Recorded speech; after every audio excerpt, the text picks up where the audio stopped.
أعوذ بالله من الشيطان الرجيم بسم الله الرحمن الرحيم كما أرسلنا فيكم رسولا منكم يتلو عليكم آياتنا ويزكيكم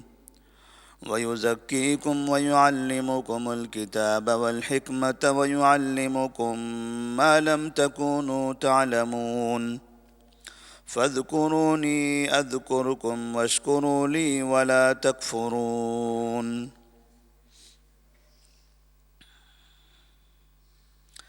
سورۃ البقرہ آیت نمبر 151 اور 152۔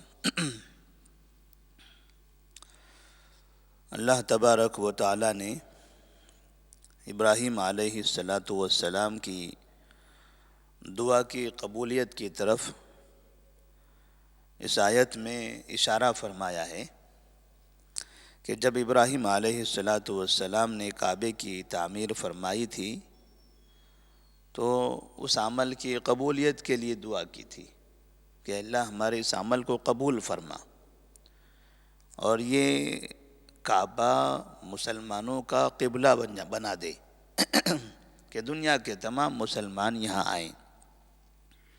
اور ساتھ ہی انہوں نے اس شہر کے امن کے لیے دعا فرمائی، وہاں کے لوگوں کے لیے روزی میں خوشحالی کی دعا فرمائی، اور ایک دعا یہ بھی تھی کہ ربنا وابعث فیہم رسولا منہم یتلو علیہم آیاتک ویعلمہم الکتاب والحکمت ویزکیہم۔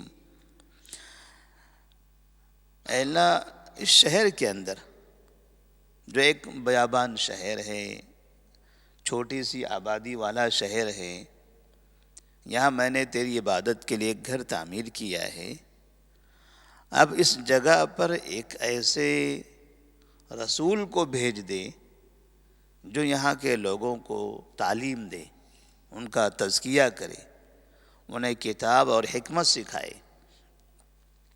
تو ایک وہ زمانہ تھا جب ابراہیم علیہ السلام نے دعا فرمائی تھی۔ ابراہیم علیہ السلام کی زندگی کے بعد دنیا میں کئی انبیاء آئے، لیکن اس جگہ کوئی نبی نہیں آیا، مکہ میں کوئی نبی نہیں آیا۔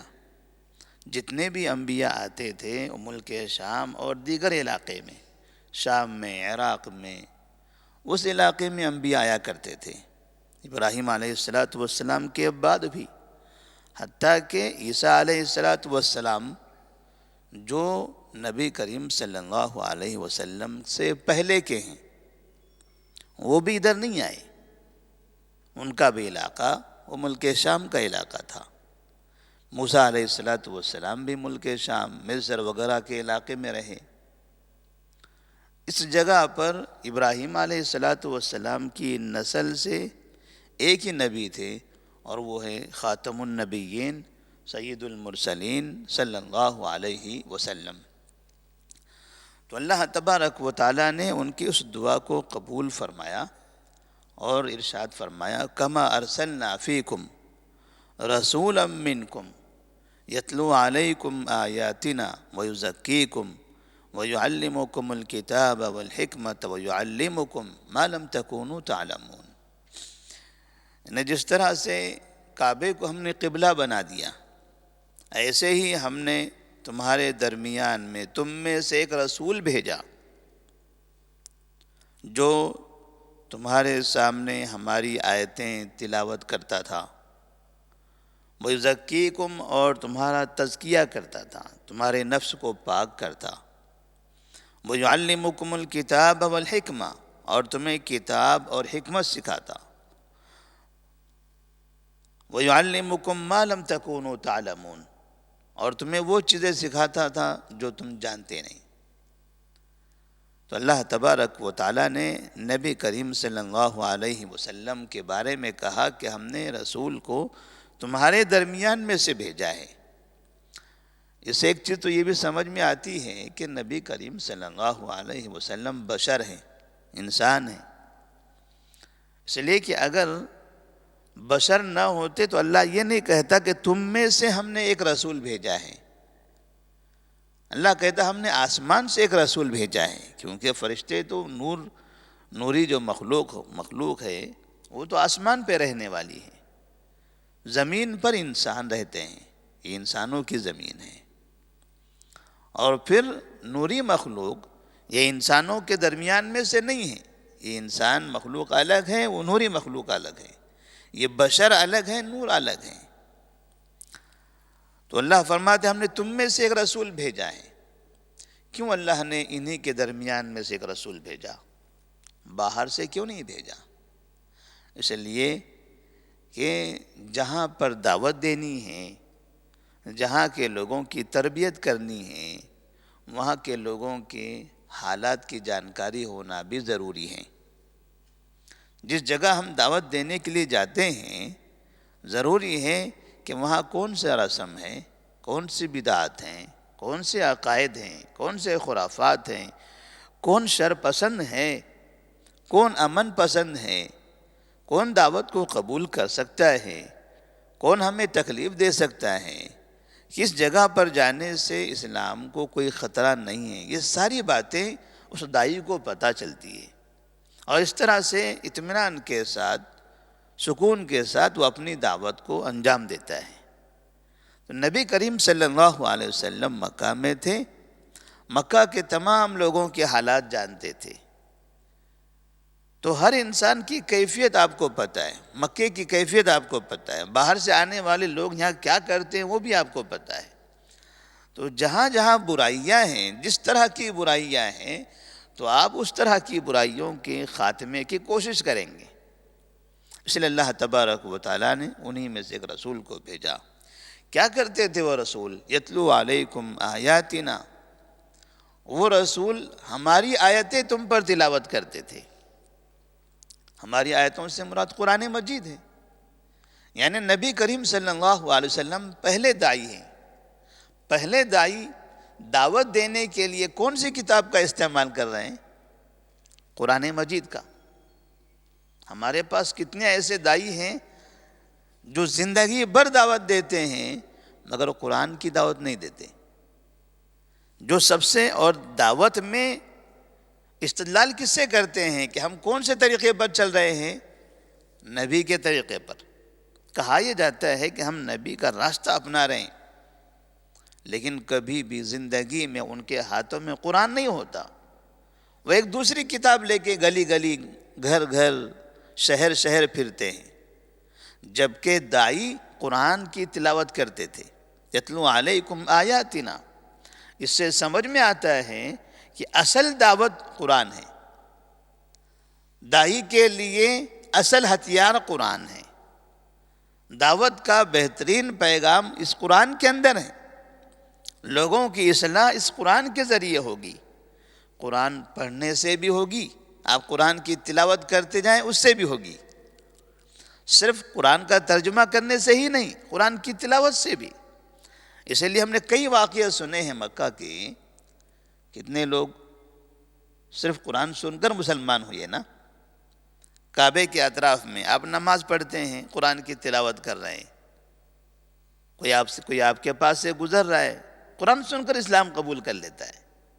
ایک مشہور واقعہ جو عمر فاروق رضی اللہ تعالیٰ عنہ کا ہے. ایسے کئی واقعات ہیں. بڑے بڑے شعراء ہیں، بڑے بڑے خطیب ہیں. کہا آپ کیا پڑھتے ہیں ذرا پڑھ کر سنائیے، اسلام کیا ہے سمجھائیے. نہیں، بالکل جنات بھی آ کر آپ کا کلام سنتے ہیں، قرآن مجید سنتے ہیں، اسلام قبول کر لیتے ہیں. آ کر یہ کہتے ہیں آپ کیا پڑھتے ہیں، کون سا کلام، ذرا سنائیے ہم کو، کلام سنائیے. یعنی اسلام کیا ہے اپنے انداز میں سمجھائیے، صرف قرآن پڑھ کر سنا دیجیے. قرآن پڑھتے ہیں، وہ سنتے ہیں، اسلام قبول کر لیتے ہیں. اس لیے اللہ فرماتے ہیں یتلو علیکم آیاتنا. پہلا کام ان کا یہ تھا کہ وہ ہماری آیتیں آپ پر تلاوت کرتے تھے. اس کا مطلب یہ ہے کہ جب آپ دعوت دیں تو دعوت کے لیے پہلے قرآن پڑھیں، قرآن کی آیتوں کی تلاوت کریں. اس سے آپ کی مجلس رونق والی ہوگی، آپ کا ماحول بہتر ہوگا، لوگوں کی ذہنیت پر، لوگوں کے دماغ پر، لوگوں کے جسم پر اس قرآن کا اثر ہوگا۔ وَيُزَكِّيكُمْ، اور پھر وہ آپ کا تزکیہ کرتے تھے۔ آپ کے دل میں شرک ہے، دل میں کفر ہے، اللہ کے بارے میں شبہ ہے، کس سے مانگنا چاہیے آپ کو یہ نہیں پتہ ہے، ہم سمجھا دیتے ہیں آپ کو۔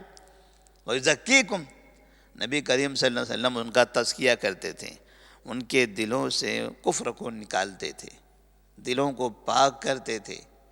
دل کو پاک کرنا تو اللہ کا کام ہوتا ہے نا، وہ تو اللہ کے اختیار میں ہے، لیکن کسی کے دماغ میں شکوک و شبہات ہیں وہ تو ہم صاف کر سکتے ہیں، انہیں سمجھایا جا سکتا ہے کہ جن کی تم عبادت کرتے ہو، کیا یہ کسی مکھی کو پیدا کر سکتے ہیں؟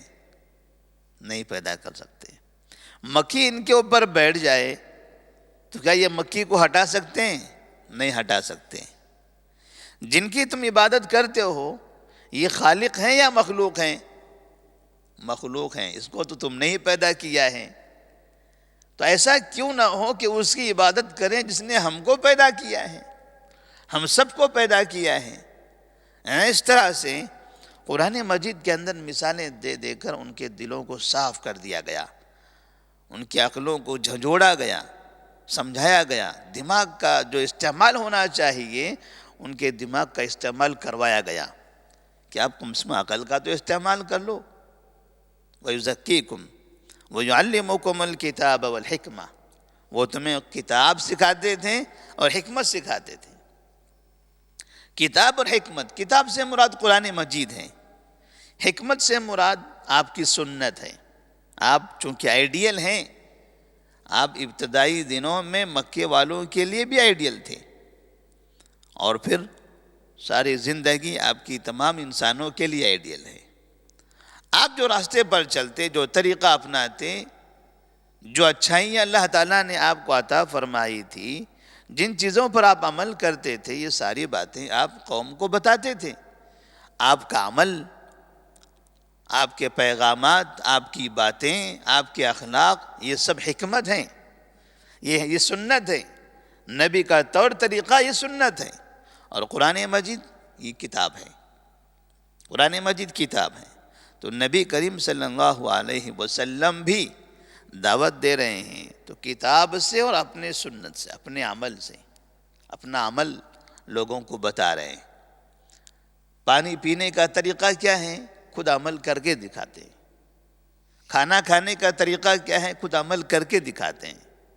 سفر کیسے کرنا چاہیے؟ خود عمل کر کے دکھاتے ہیں۔ تجارت کیسی کرنی چاہیے؟ خود عمل کر کے دکھا رہے ہیں، قرآن میں نہیں ہے۔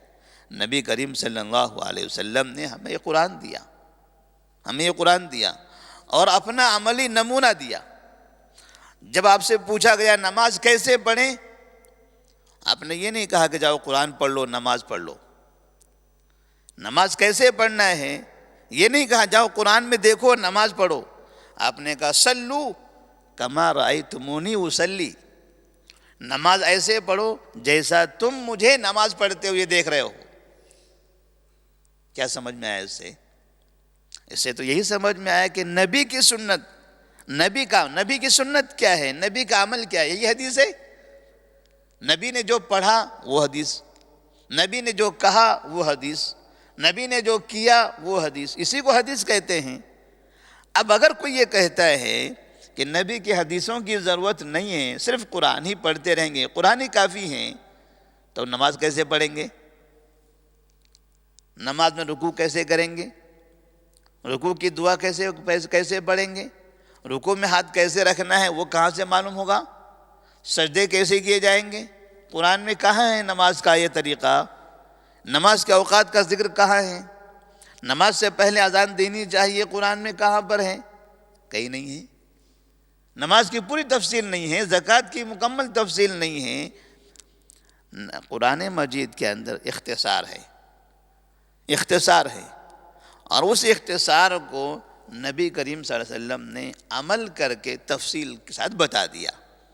اسی لیے آپ نے کہا صلو کما رأیتمونی اصلی، نماز ایسے پڑھو جیسا تم مجھے نماز پڑھتے ہوئے دیکھتے ہو.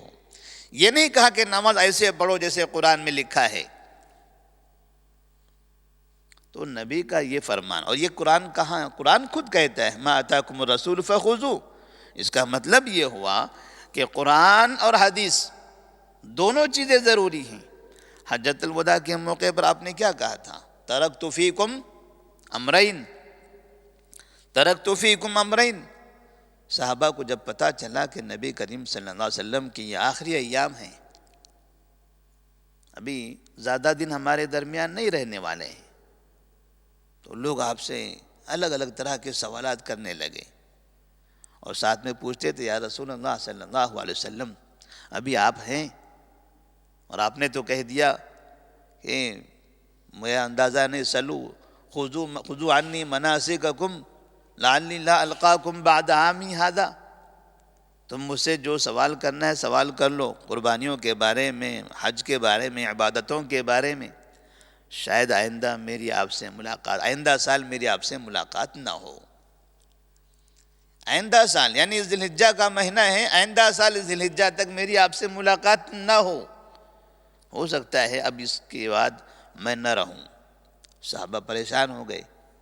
تو صحابہ نے پوچھا یا رسول اللہ صلی اللہ علیہ وسلم اگر آپ نہیں رہیں گے تو پھر ہمارے مسائل کا حل کیسے ہوگا؟ ابھی اس وقت تو ہم ہر مسئلے میں آپ سے رجوع کرتے ہیں، آپ سے سوالات کرتے ہیں. بعد میں تب آپ نے کہا ترکت فیکم امرین لن تضلوا ما ان تمسکتم بہما کتاب اللہ و سنتی. میں تمہارے درمیان دو چیزیں چھوڑ کر جا رہا ہوں، ان دونوں کو تھامے رہو گے تو کبھی گمراہ نہیں ہوگے. دونوں کو، ایک کو نہیں، صرف قرآن کو نہیں، صرف حدیث کو نہیں، دونوں کو ایک ساتھ، دونوں کو جب تک تھامے رہو گے تب تک گمراہ نہیں ہوگے. اور وہ دونوں کیا ہے؟ کتاب اللہ اور میری سنت. نبی کی سنت ہی حدیث ہیں. تو اس طرح سے اللہ تبارک و تعالیٰ نے بھی واضح کر دیا یہاں پر. تو یہ کہنا کہ حدیث کی ضرورت نہیں ہے، یا پھر یہ سمجھنا کہ قرآن کی ضرورت نہیں ہے کیونکہ قرآن لوگوں کے سمجھ میں نہیں آتا ہے اس لیے قرآن نہیں پڑھنا ہے. اس لیے بہت سے لوگ 70 سال ہو گئے دعوت دیتے ہیں، قرآن نہیں پڑھتے، اپنی قوم کو قرآن نہیں پڑھاتے ہیں. کیوں؟ قرآن ہی تو داعی کی دعوت تھی. سب سے پہلے داعی نبی، اور ان کی دعوت کی کتاب قرآن. یہ گھومنے پھرنے والے داعی اپنے آپ کو داعی کہتے ہیں لیکن زندگی میں کبھی قرآن نہیں.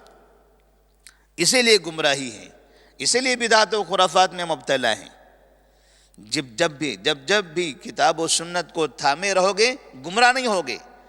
مطلب اس کا الٹا یہ ہوا کہ اگر کتاب و سنت قرآن مجید اور حدیث رسول کو نہیں تھامو گے تو گمراہی کے دلدل میں پھنستے چلے جاؤ گے. وَيُعَلِّمُكُمُ الْكِتَابَ وَالْحِكْمَةَ وَيُعَلِّمُكُمْ مَا لَمْ تَكُونُوا تَعْلَمُونَ. اور تمہیں وہ چیزیں سکھاتے ہیں جو تم جانتے نہیں ہیں. بہت سی چیزیں ہیں. انسانوں کو فرشتوں کے بارے میں نہیں پتا تھا، نبی نے بتایا. آخرت کے بارے میں نہیں پتا تھا، آپ نے بتایا. جنت و جہنم کے بارے میں نہیں پتا تھا، پل صراط کے بارے میں نہیں پتا تھا، حساب و کتاب کے بارے میں ہم نہیں جانتے ہیں. کچھ چیزیں ایسی ہیں جو ہم دیکھ کر پہچان سکتے ہیں. سورج نکل رہا ہے، چاند غروب ہو رہا ہے، یہ کچھ ایسی چیزیں. انسان برائی کر رہا ہے، نیک کام کر رہا ہے، عبادت کر رہا ہے، کچھ چیزیں دکھائی دیتی ہیں. کچھ ایسی چیزیں ہیں جو دکھائی نہیں دیتی. پوچھا جائے فرشتے ہیں تو ہم کہیں گے ہاں ہیں. کچھ لوگ کہیں گے نہیں. کیوں نہیں ہیں؟ کہاں دکھائی نہیں دیتے. اللہ ہے، ہم کہیں گے ہے. کچھ لوگ کہیں گے نہیں، بس وہ ایسی ہے، کوئی حقیقت نہیں ہے اس کی. کوئی کہے گا جنت و جہنم ہے تو کہیں گے ہے. کچھ کہیں گے نہیں ہے. کہاں ہے جنت، کہاں ہے جہنم؟ تو کچھ لوگ ایسے ہیں جب انہیں وہ چیزیں دکھائی نہیں دیتی ہیں تو اس کا انکار کر بیٹھتے ہیں.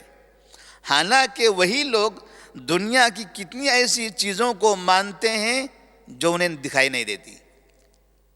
جیسے آپ موبائل کا دیکھ لیجئے.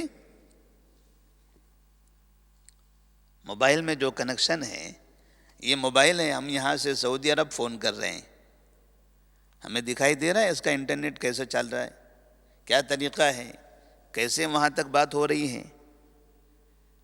میں نے یہاں سے فون لگایا، وہاں کے ہمارے ساتھی سے میں بات کر رہا ہوں، مجھے یقین ہے کہ نہیں ہے کہ میں اسی سے بات کر رہا ہوں؟ یقین ہے۔ کیسے؟ دکھائی دے رہا ہے آپ کو؟ نہیں دکھائی دے رہا ہے۔ یہ تو انسان کا بنایا ہوا ہے نا۔ ایسے ایسی چیزوں کا جو انسان نے بنایا ہے وہ ہمیں دکھائی نہیں دے رہی ہیں، ہم اس پر ایمان لاتے ہیں، یقین کرتے ہیں۔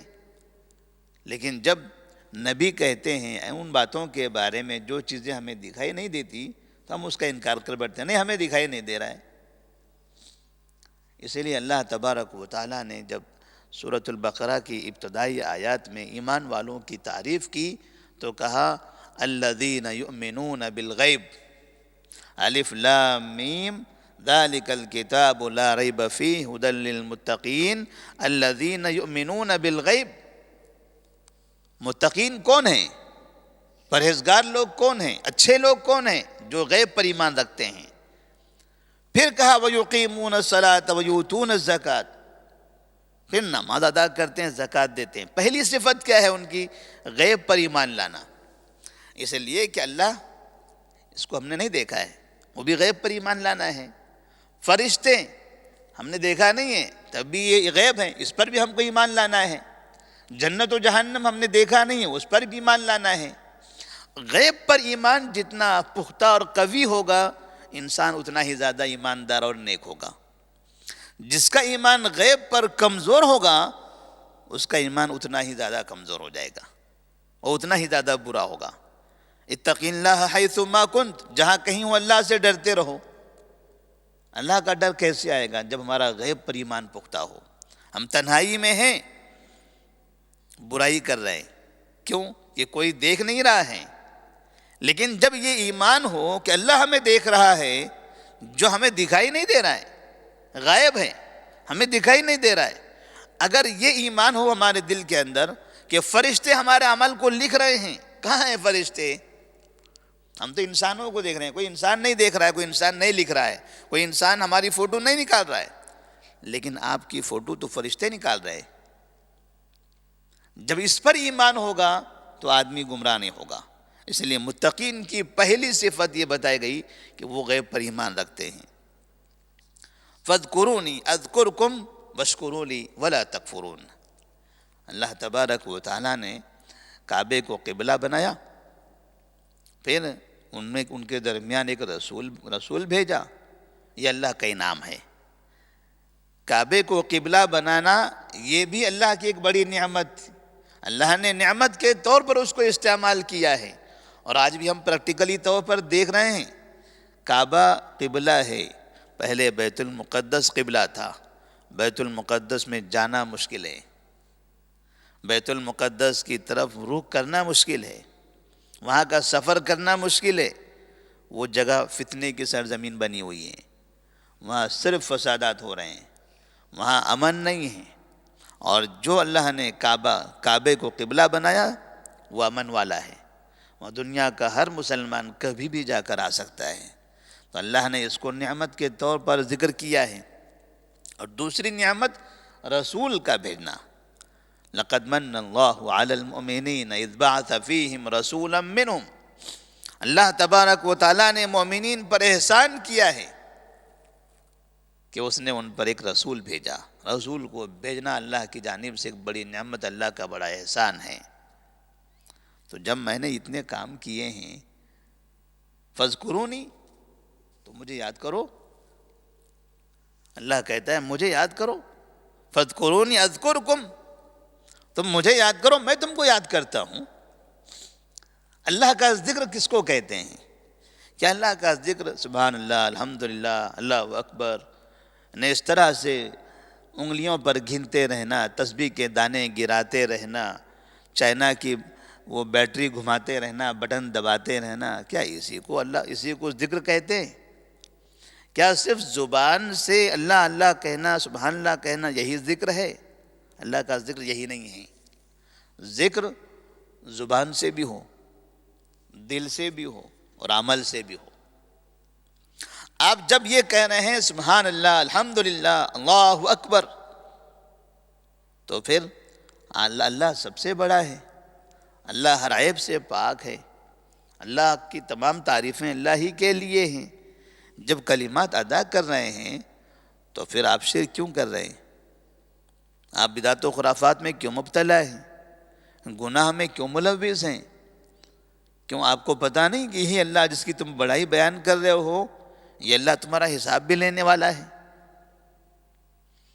ذکر کرنے کا مطلب یعنی اللہ کی تسبیح بیان کرنا زبان سے، دل سے یقین کرنا، اور عملی طور پر اللہ تبارک و تعالیٰ کی فرما برداری کرنا، یہ ہے اللہ کا ذکر۔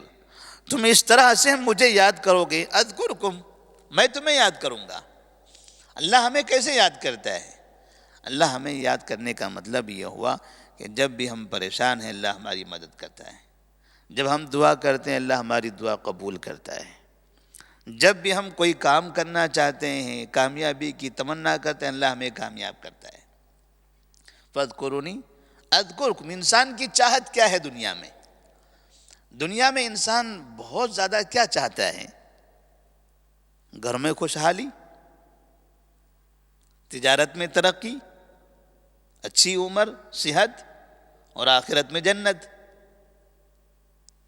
خلاصے کے طور پر انسان تو یہی چیز چاہتا ہے، اور اللہ تبارک و تعالی یہ ساری چیزیں دینے تیار ہے۔ شرط کیا ہے؟ فاذکرونی، تم مجھے یاد کرو، اذکرکم، میں تمہیں یہ ساری چیزیں عطا کروں گا، واشکروا لی ولا تکفرون، اور میرا شکر ادا کرو، میرا شکریہ ادا کرو، ولا تکفرون، ناشکری مت کرو، کفر مت کرو۔ اس لیے کہ جو آپ پر احسان کرتا ہے، جو آپ پر اپنی نعمتیں نازل کرتا ہے، بن مانگے اتنی نعمتیں عطا کرتا ہے، تو کم سے کم شکریہ تو ادا کر لو اس کا۔ ایک انسان کا، جو انسان ہمارے ساتھ اچھا سلوک کرتا ہے، اچھا برتاؤ کرتا ہے، ہم اگر اس کا شکریہ ادا نہیں کرتے ہیں تو اچھا کام کرنے والا، احسان کرنے والا آدمی بھی دور بھاگ جاتا ہے کہ میں تو اتنا اچھا کام کر رہا ہوں اس کے ساتھ، کبھی زبان سے شکریہ کے الفاظ تک نہیں کہتا، ایسے ہی ڈھیٹ بنا ہوا ہے، نہ اچھی زبان کا استعمال، نہ اس کے بدلے میں کچھ اچھی گفتگو۔ اللہ کہتا ہے واشکروا لی، میرا شکریہ ادا کرو، ولا تکفرون، ناشکری مت کرو۔ اللہ کا شکریہ کیسے ادا کریں گے؟ اللہ کا شکریہ کا مطلب زبانی شکریہ نہیں، اللہ کا شکریہ کا مطلب تو نے ہم پر انعام کیا ہے، نعمتیں عطا کی ہیں، اب ہم تیری ہی عبادت کریں گے۔